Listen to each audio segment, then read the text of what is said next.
ठीक। एक है थ्योरी ऑफ इपिजेनेसिस, थ्योरी ऑफ इपिजेनेसिस।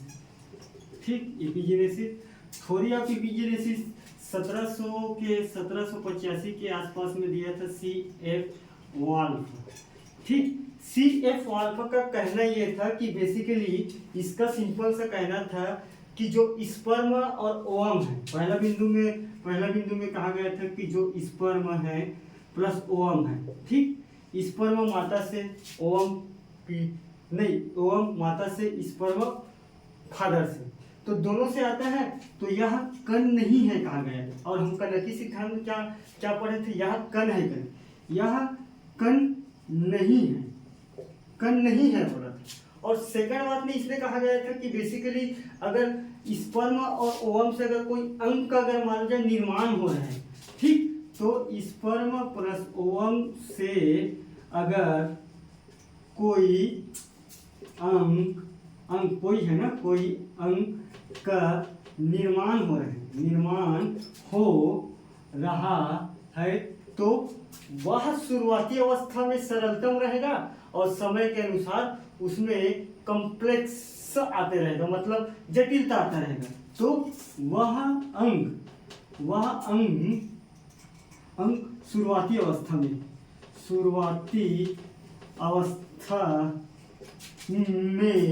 सरल रहेगा, ठीक, सरल रहेगा और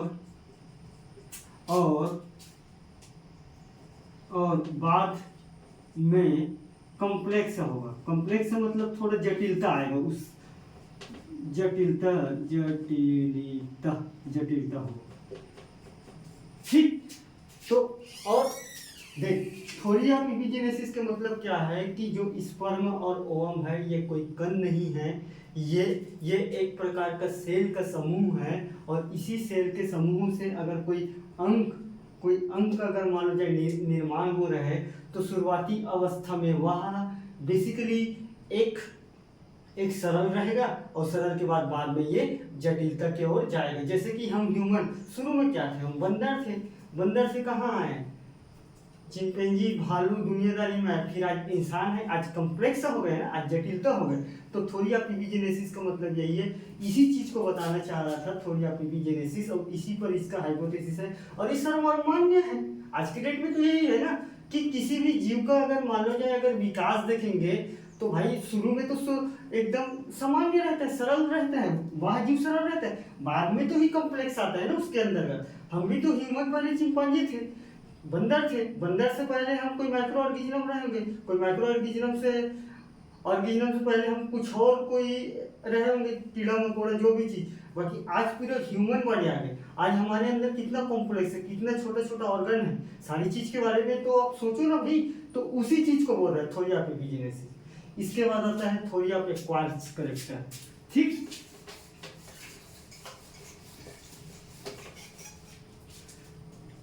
अब आता है लैमार्कवाद का। लैमार्कवाद बेसिकली ये एक प्रकार की इसके बारे में जानने की जरूरत है। लैमार्कवाद जानने का मतलब ये है कि ये इस प्रकार का थ्योरी है जो बेसिकली बहुत ही समझने वाला टॉपिक है। ये समझने के बेस पे, और लैमार्क का उस समय इतना आलोचना हुआ था, लोग इसको पानी पी के गाली दिए थे, ठीक है। अब पता नहीं क्या चीज के लिए है, कैसा है, तो मैं बताऊंगा तो आप समझ जाओगे कि तुम भी गाली दोगे कि तुम समर्थन करोगे, ठीक। तो लैमार्कवाद बेसिकली यह एक पेपर प्रस्तुत किया था। सबसे पहली बात लिखो, पेपर प्रस्तुत किया था, ठीक। दूसरी बात लिखो कि ये जूलॉजिक फिलोसोफर, जंतु विज्ञान के दर्शन शास्त्र के बारे में बताया था। फिलोसोफर जंतु दर्शन शास्त्र बोलते हैं, दर्शन शास्त्र। इसी में एक चीज है, थ्योरी है इसका, थ्योरी ऑफ एक्वायर्ड कैरेक्टर, ठीक। थ्योरी ऑफ एक्वायर्ड कैरेक्टर मतलब उपार्जित लक्षणों का वंशागति, उपार्जित लक्षणों का वंशागति। वंशागति मतलब मैं जान रहा हूँ कोई जेनेटिक्स जीन है, पेरेंट्स से प्रोजनी में आना, वही वंशागति है, स्थानांतरण। ठीक, तो इसको हिंदी में बोलते हैं उपार्जित लक्षणों का वंशागति। थोड़ी आप एक वर्ड्स करेक्ट है कि हम पर्यावरण से कोई भी चीज हम मेहनत से हासिल करें और उसको किस में भेजें, संतति में भेजें। और जबकि आज की डेट में ऐसा नहीं है। और इसी चीज के बारे में कौन बताया था, लैमार्कवा। और जबकि आज की डेट में मेंडल के तुम पढ़ लो, मेंडल से जेनेटिक्स से पढ़ लो, ऐसा नहीं होता। अगर ऐसा होता तो अमिताभ बच्चन का बेटा अभिषेक बच्चन भी अमिताभ बच्चन बन जाता। और इसी वजह से कहा गया था कि लैमार्कवा तो लोगों ने पानी पी के गाल दिया था। अगर ऐसा होता तो आज के डेट में बॉडी बिल्डर का बेटा बॉडी बिल्डर पैदा होता।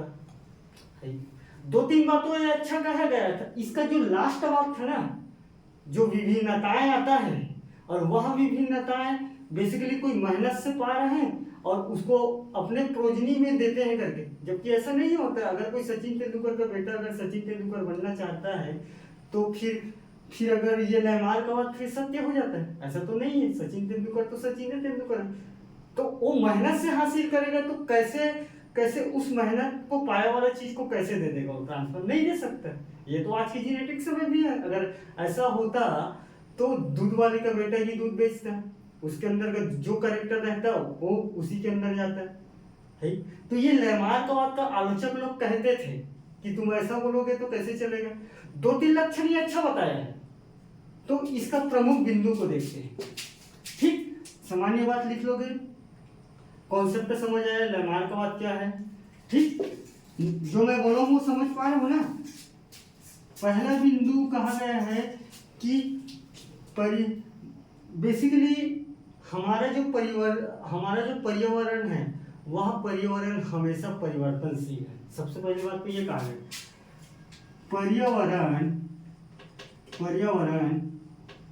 हमेशा परिवर्तनशील है। और इस परिवर्तनशील की वजह से जो मनुष्य है या कोई स्तनधारी है, उसके जीनों की स्थिति में चेंज आता है। इस चेंज की वजह से मनुष्य या जीवों की जीनो स्थिति में चेंज आएगा। जीनो स्थिति में परिवर्तन आता है। तो यह कौन सी वजह से आता है भाई? परिस्थिति रहेगा तभी तो ना। अगर तुमको हर चीज टाइम से मिल जाएगा तो आपके परिस्थिति अगर नहीं होगा तो कैसे चेंज आएगा। तो यह गुण परिस्थिति डिसाइड करता है। परिस्थिति जब अगर तुमको पेपर का टाइम अगर परिस्थिति बनता है तो तुम 300 पेज के 900 को पढ़ लेते हो 24 घंटे में, और उसी को तुम 6 घंटे में भी नहीं पढ़ पाते हो। तो बेसिकली पर्यावरणीय दशाएं हैं, पेपर चल रहे हैं तो पेपर चल रहे तो पढ़ लोगे। तो वही है, यह गुण परिस्थिति के अनुसार आता है। अनुसार आता है। तो अनुसार आता है तो इसके मतलब क्या है? मनुष्य के कुछ पार्ट अत्यधिक काम करेगा, प्रयोग के लिए रहेगा, कुछ पार्ट अनुपयोग रहेगा। मतलब वही से सोचो ना, जैसे कि जिराफ है, तो जिराफ उस समय आइस एज आया था। मैं एग्जांपल से बात कर रहा हूँ। उस समय हमारे धरती में आइस एज था। आइस एज के मतलब क्या है कि पूरा बर्फ था। अब जिराफ के पास एक कंडीशन था कि उसको जिंदा रहने के लिए वो बेसिकली किसी पेड़ को खाने के साथ साथ किसी बड़े, क्योंकि जिराफ तो पहले बकरी के समान था। अब जब जिराफ बार बार अपने गर्दन को खींच के अगर खाते थे तो खींच के खाने की वजह से उसके गर्दन लंबी हो गया। हुआ कि नहीं हुआ? ये लैमार्कवा बताया है। तो मेहनत से आदमी अर्जित कर ले रहे, कोई भी चीज कर ले रहे ना, तो उसी चीज को बोल रहे हैं परिस्थिति डिसाइड करता है लोगों का क्या बनेगा। तो इससे एक बात निकल के आ रहा है कि मनुष्य के कुछ अंग ज्यादा प्रयोग का होगा है। जैसे कि जिराफ का गर्दन लंबा है तो लंबे पेड़ को खाने के लिए हो गए। तो इससे एक बात निकल के आया कि मनुष्य का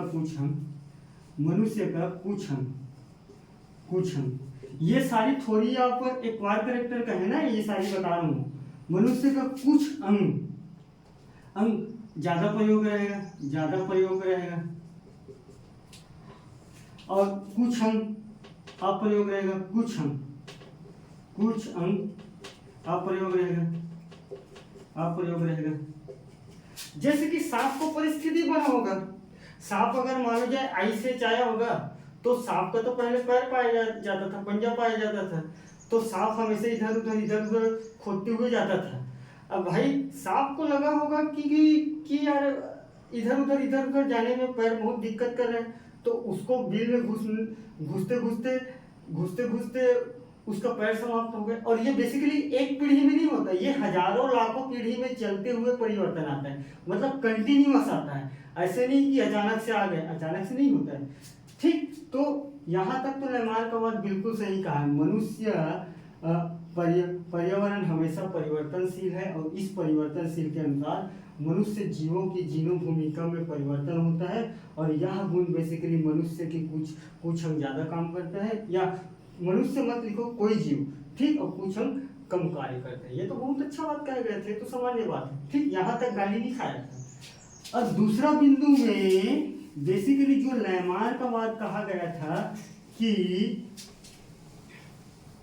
ठीक, दूसरे में कहा गया था उपयोगी अंग क्रमशः जो अंक हम उपयोग करेंगे वह ज्यादा विकसित होगा।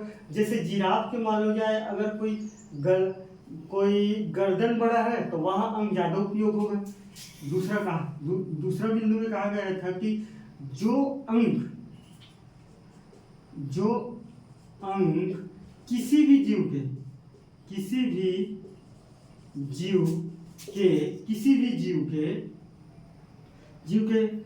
के सर्वाधिक प्रयोग होगा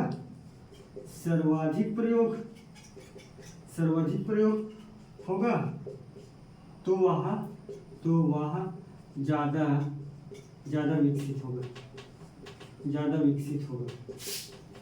ठीक, ये मान लो जाए मैं अगर मान लो जाए डंबल उठा रहा हूँ तो मेरा हाथ ज्यादा काम कर रहा है तो मेरा बॉडी बढ़ रहा है। तो कहने का मतलब वही था कि अगर किसी भी जीव का अगर परिस्थिति के अनुसार मान लो जाए कोई पार्ट्स अगर कोई ज्यादा यूज होता है तो वह ज्यादा विकसित होगा। ये भी सही बात कहा गया। तीसरा बात में फंसा ये लेमार्क का बात। तीसरा बात में कहा गया था कि कोई मनुष्य अगर कोई मेहनत से कोई चीज हासिल कर रहा है तो वह वंशागति होता है बोला था। ठीक, तो तीसरा बात में कहा गया था कि उपार्जित लक्षण, एक्वायर कैरेक्टर मतलब जो हम मेहनत के थ्रू जो लक्षण हम उपार्जित किए हैं वह वंशागति होता है बोला था। अब लोग बकना स्टार्ट कर दिए। अगर ऐसा होता तो सचिन तेंदुलकर का बेटा सचिन तेंदुलकर क्यों नहीं बना, सोचने वाली बात है। और जबकि सचिन तेंदुलकर सारी अपने आप डेवलप कहाँ से किया, मेहनत से किए। अगर तुम मेहनत से कर रहे हो तो तुम अपने स्पर्म और ओवम के मिलन से तुम कैसे ट्रांसफर करोगे। ऐसा रहता तो कोई आईएएस का बेटा आईएएस ही बनता, क्योंकि माता पिता का गुण तो उसके बच्चे में आया होगा। तो कहने का मतलब था जो उपार्जित लक्षण है वह वंशागति होता है बोला था। वह वंशागति होता है। और इसी कारण लेमार्क का बात बड़ा कठिनाई में फंस गया। ठीक, लेमार्क का बात को बड़ा गाली पड़ा, ऐसा नहीं है। और जबकि आज के डेट में हम भी सोचते नहीं है ऐसा। हम तो देख रहे हैं ना भाई, क्योंकि हमारे माता पिता तो पढ़े नहीं है फिर भी तो हम पढ़ा रहे हैं। ऐसा रहता तो मैं भी नहीं रहता, क्योंकि मेरे माता पिता का पर्यावरण संबंधी डिपेंड अलग था, तुम लोग नहीं पढ़ पाए। मेरी स्थिति में पर्यावरणीय संबंध है, ऐसे बना माहौल, ऐसे बना पर्यावरण पढ़ने लिखने का, तो मैं पढ़ लिया। तुम लोग का माहौल अगर रूम में बैठ के अगर मान लो पढ़ रहे हो तो तुम लोग भी पढ़ रहे हो, बाकी कई लोग का माता पिता नहीं पढ़े हैं। तो लेमार्क का बात का दो कंडीशन तो फॉलो होता है, बाकी तीसरा कंडीशन आज के डेट में क्या मानने लायक है, नहीं है। इसी कारण लेमार्क का बात को गाली पड़ा था। और यहाँ तक तो ठीक बोल रहे हैं लेमार्क का बात, कोई दिक्कत नहीं था, बाकी तीसरा में फंस गए हो। ठीक, इसी को बोलते हैं थ्योरी ऑफ एक्वायर्ड कैरेक्टर्स। ठीक, थ्योरी ऑफ एक्वायर्ड कैरेक्टर के बाद अब देखेंगे बेसिकली हम देखेंगे इसके बाद देखेंगे थ्योरी ऑफ जर्मोप्लाज्म। ठीक, थ्योरी ऑफ जर्मोप्लाज्म, जर्मोप्लाज्म।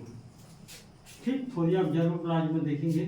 थ्योरी ऑफ जर्मोप्लाज्म की मतलब ये होता है कि बेसिकली दो प्रकार के हमारे पास कोशिका द्रव्य रहता है, ये आपको भी पता है, ये मेरे को भी पता है। एक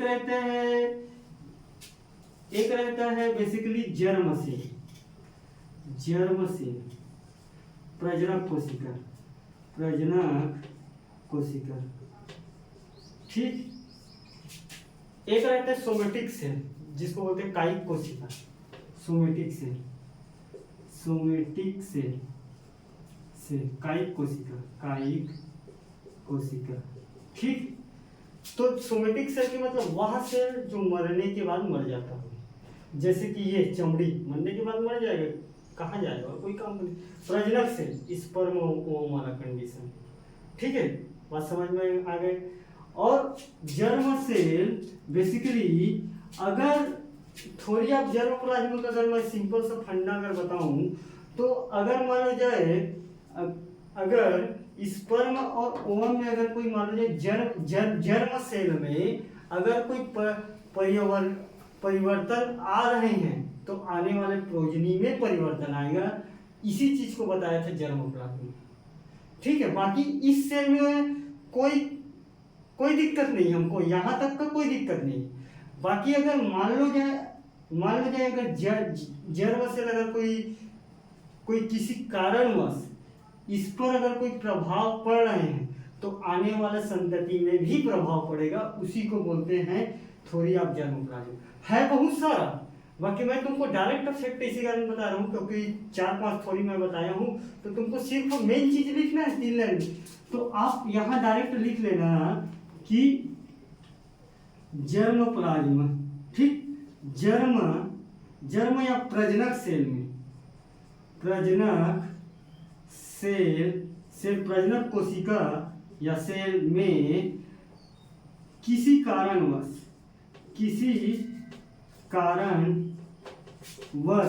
अगर परिवर्तन होता है, अगर परिवर्तन होता है तो आने वाला संतति में भी परिवर्तन आएगा, आने वाले संतति में भी परिवर्तन आएगा। और इसी को बोलते हैं थ्योरी ऑफ जर्मोप्लाज्म। बेसिकली बीच में एक साइंटिस्ट था, वहां दिया था बीच में। ठीक, मेरे ऊपर भरोसा करो कि मैं इसको पूरा अच्छे से डिस्क्राइब कर सकता हूँ। मेरे ऊपर इतना भरोसा करो कि जो काम का है उसी को बीच से उठा के बता रहा हूँ। जर्मोप्लाज्म जब पढ़ने जाएंगे तो आपको मैं सेल वेल का फिर मेरे को स्ट्रक्चर बताना पड़ेगा, टाइम लगेगा।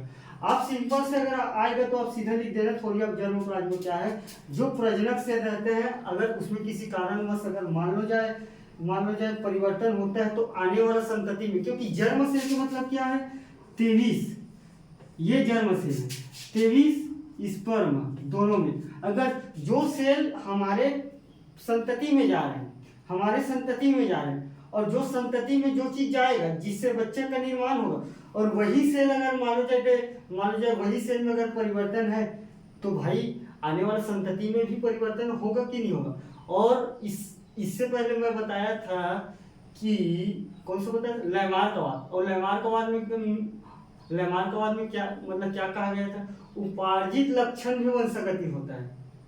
अगर मान लो ये वाला सेल में अगर उपार्जित लक्षण में अगर होता है तो ही फिर चेंज आएगा, तो ही संतति में चेंज आएगा। ठीक है, इसके कहने का मतलब ये था। एक है डार्विनवाद का सिद्धांत।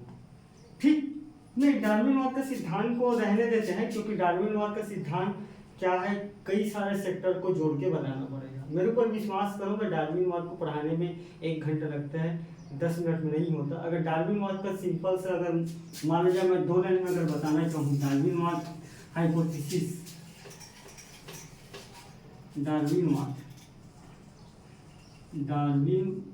वाद, वाद जिसको बोलते हैं नेचुरल, क्या बोलते हैं, इसका एक थ्योरी था natural selection, theory of natural selection, theory of natural selection के मतलब इसकी प्रमुख बिंदु में सबसे पहले बात कहा गया था कि जीवों में संतान उत्पत्ति का क्षमता प्रचुर मात्रा में पाया जाता है। सबसे पहले बात ये कहा गया था, जीवों में संतान उत्पत्ति का क्षमता प्रचुर मात्रा में पाया जाता है, साथ ही साथ इस पर विभिन्नताएं भी शाश्वत है। सब चीज विभिन्नताएं हैं आज के डेट में। एक फादर का बच्चा, दो बच्चा के बीच में मतलब विभिन्नताएं हैं,